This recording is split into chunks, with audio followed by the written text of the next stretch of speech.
बिस्मिल्लाहिर्रहमानिर्रहीम। अस्सलाम वालेकुम। कैसे हो आप सब लोग? आज मैं लाई हूँ आप लोगों के लिए रेसिपी, जो कि मैं आज बना रही हूँ सैंडविच सादा सी।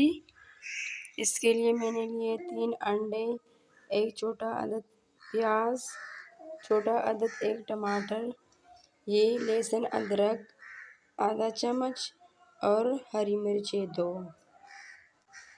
आधा काली मिर्च पाउडर चाहिए आधा चम्मच, धनिया पाउडर आधा चम्मच, नमक। इसको करेंगे मिक्स। अब हम लेंगे एक पैन। जी, तो हमने पैन ले लिया, उसमें हमने घी डाली है 1 चम्मच से थोड़ा ज़्यादा। अब हम डालेंगे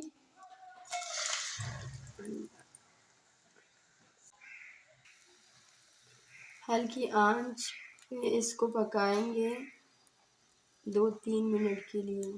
हमारा ऑमलेट तैयार हुए। इसके साथ दीजिए हमें इजाज़त। अल्लाह हाफिज़।